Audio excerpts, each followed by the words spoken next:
Salut tout le monde, on se retrouve aujourd'hui dans une nouvelle vidéo.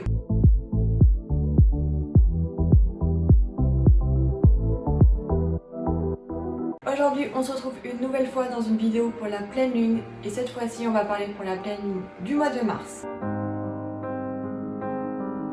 Cette pleine lune se déroulera le 7 mars à 13h42 heure française et cette pleine lune sera dans le signe du Vierge. Elle se situera à une distance de 401 734 km du centre de la Terre. Alors, cette pleine lune est appelée Full Warm Moon, soit en français la pleine lune des Vers. Pourquoi on l'appelle comme ça? Tout simplement de par sa référence à la période de l'année. Parce qu'en effet, on est en train de quitter les mois d'hiver pour arriver sur les mois de printemps. Qui dit mois de printemps, on dit réchauffement un petit peu de la nature et de la Terre.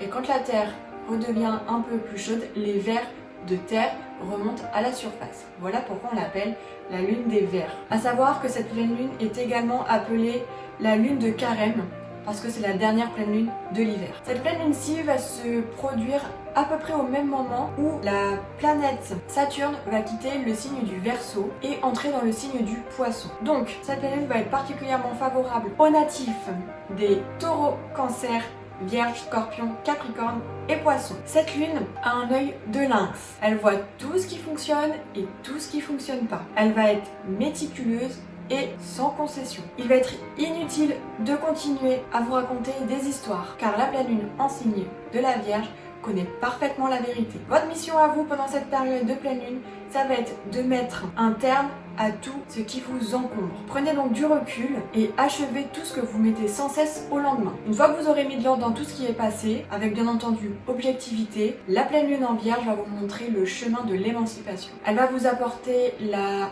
concentration et la persévérance nécessaires pour vous guérir des blessures et des tragédies du passé. C'est donc le bon moment de vous révéler et de vous offrir à la sagesse de l'existence d'une façon radicalement nouvelle, guidée par votre corps. D'un point de vue développement et croissance personnelle, la pleine lune va être une période vraiment inspirante. La plupart des changements amenés par cette pleine lune va être majoritairement positive, avec beaucoup de choses intéressantes se profilant pour l'avenir, qui est lui-même rempli de belles perspectives. Cette pleine lune va apporter vraiment une harmonie, un calme, une tranquillité d'esprit et en plus, grâce au sang-froid, vous allez pouvoir éviter de nombreux problèmes et surtout en matière de communication. Par contre, attention, la raison l'emporte toujours sur les sentiments et donc il va falloir faire preuve de prudence pour ne pas rester fixé sur des choses qui vous sont futiles et inutiles.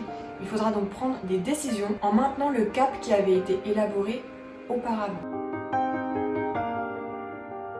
Concernant la polarité, cette fois-ci on a une pleine lune qui sera en Vierge, Poisson, avec une lune en Vierge et le soleil en Poisson. Cette pleine lune va donc pousser à trouver un équilibre entre la routine quotidienne et la santé physique, la santé spirituelle. Le signe de la Vierge, elle, va plutôt déterminer les outils et les techniques que nous utilisons pour faire face à tout ce qui va être la vie quotidienne. Alors qu'à l'opposé, on a donc le signe du Poisson qui, lui, va déterminer les outils pour pouvoir gérer le moi spirituel, entre guillemets. Le désir d'harmonie, l'indispensable désir de tout faire parfaitement, s'explique donc par l'axe de cette pleine lune en Vierge, Poisson. Pendant cette période, nous aurons une sensibilité qui va être accrue, une forte intuition intérieure qui va nous aider à éviter les ennuis, agir avec prudence et réussir sans vraiment trop de peine. Quand le soleil se trouve en Poisson, on a une sensation d'avoir toujours un peu envie, on a une sensation de vouloir suivre nos rêves. Sous l'influence de ce signe d'eau, le discernement, l'intuition et l'imagination créatrices seront renforcées. Il faudra simplement faire un petit travail sur notre comportement à nous pour que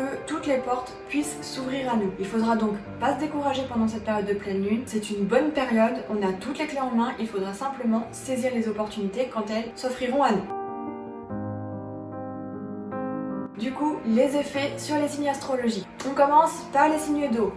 Donc, les cancers, les poissons et les scorpions. En tant que signe d'eau, vous allez comprendre dans quelle direction avancer. Avec la pleine lune de Mars, l'intuition est tellement aiguisée que l'avenir devient proche et compréhensible. Douceur, calme et confiance en soi sont les caractéristiques du comportement durant cette période. Plus en détail, donc, concernant les cancers, vous allez être recouvert d'une vague de tendresse, une harmonie complète arrive dans la vie de famille, les relations avec les enfants seront particulièrement émotionnelles et constructives. Pour les scorpions, vous voulez vous sentir encore plus attirant que d'habitude. Ces efforts pourront peut-être apporter des changements bénéfiques dans la vie personnelle, mais attention, Il y a danger à trop en faire. Il ne faut donc pas chercher à se focaliser sur la sexualité et prendre soin du côté spirituel des choses. Pour les poissons, vous allez complètement tourner vers vous-même et c'est un moyen de progresser sur la confiance en soi. Pour les signes d'air, donc les Gémeaux, les Balances et les Verseaux, Mars vous promet paix et tranquillité. Un petit peu de temps libre se libère pour pouvoir réfléchir et trouver votre voie. Les Gémeaux, vous êtes animés par la recherche de votre idéal et un désir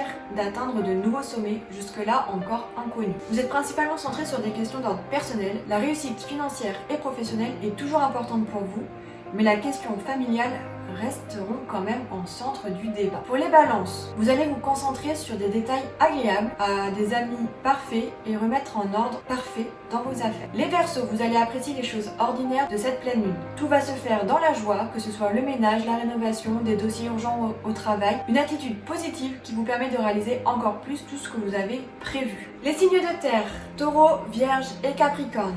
Donc en tant que signe de terre, vous allez vous sentir confiant.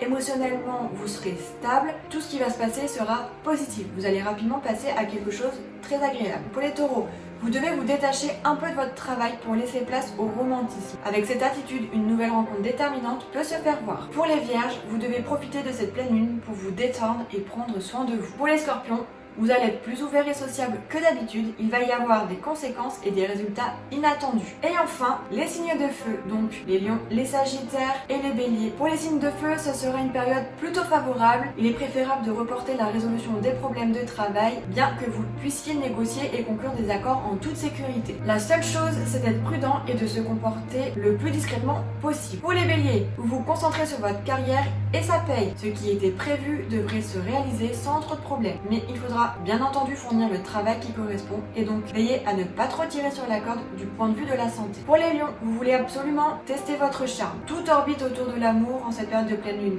de mars. Cependant, attention aux personnes qui peuvent être mariées, la tentation d'une relation extra-conjugale est présente. Et enfin, pour les sagittaires, vous voulez à tout prix rendre votre vie intéressante et y rajouter du piment. Et ça va s'appliquer sur votre vie. Putain, ta grand-mère! Et ça va s'appliquer aussi bien sur votre vie pro que sur votre vie personnelle. Allez, on passe à la dernière partie, les rituels. Pendant cette période de pleine lune, il est conseillé de passer du temps dehors. Quand la lune est en vierge, vous êtes plus attentif aux vibrations de la planète. Il est donc recommandé de profiter de la nature.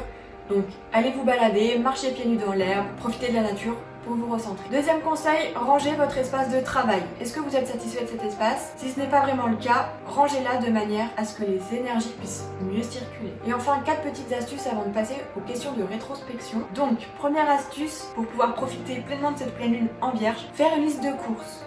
Pourquoi? Parce que durant cette pleine lune, il est particulièrement bien de prendre soin de soi et notamment de manger sainement avec de la nourriture saine. C'est pourquoi la liste est recommandée pour pouvoir avoir de bonnes bases. Ensuite, évitez de chercher la petite bête. Si vous êtes frustré par les autres ou si vous les frustrez, assurez-vous de parler de façon positive. Ensuite, faites une pause si vous vous sentez stressé. Votre esprit et vos sens sont plus vifs que d'ordinaire quand la pleine lune est en vierge, qui est d'ailleurs un signe qui est caractérisé par sa minutie et sa précision. Vous serez plus apte à voir et communiquer les subtilités plus clairement. Toutefois, si l'anxiété prend le dessus sur vous, faites une pause. Et enfin, dernier conseil, retrouvez de la lucidité avec un chat. Si vous avez la chance d'avoir un chat, passez du temps avec lui, préparez-lui un bon petit repas, passez du temps à le brosser, jouer avec lui, etc. Parce que ça va vous permettre de gagner en lucidité et de vous ressaisir et de purifier votre esprit. Allez, comme les autres mois, on passe à la partie questions pour pouvoir faire une introspection sur soi-même. Donc première question. Avez-vous déjà eu la sensation que quoi que vous fassiez, ce n'était jamais suffisant? Félicitez-vous pour vos derniers accomplissements et notez-les dans votre carnet. Deuxième question. Notez 5 choses qui se sont produites aujourd'hui et qui ont suscité en vous de la joie.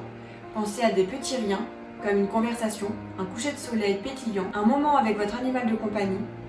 Troisième question. Avez-vous, enfant, une connexion particulière à la nature? Remémorez-vous dans votre carnet vos souvenirs d'un jour où vous n'aviez fait qu'un avec la terre. Quatrième question. Votre travail actuel vous permet-il d'exprimer tous vos talents? Si ce n'est pas le cas, réfléchissez à des manières plus épanouissantes de gagner votre vie. Cinquième question. Qu'êtes-vous prêt à faire pour améliorer votre état de santé et honorer votre corps? Et enfin, 6e question et dernière question, êtes-vous parfois trop critique? Comment pourriez-vous exprimer vos préoccupations, vos suggestions, votre mécontentement de façon plus douce à vous-même et envers les autres? Voilà, j'ai fait le tour des questions et j'ai fait le tour de cette vidéo. J'espère que cette petite vidéo vous aura plu, que vous aurez pu en apprendre un petit peu plus sur cette pleine lune qui nous attend pour le mois de mars et que vous allez réussir à trouver les outils pour pouvoir en profiter pleinement et que tout se passe bien. Comme d'habitude, merci beaucoup d'avoir regardé cette vidéo, puis on se dit à très vite dans une prochaine vidéo et à la prochaine pour la vidéo de la nouvelle lune du mois de mars. Salut!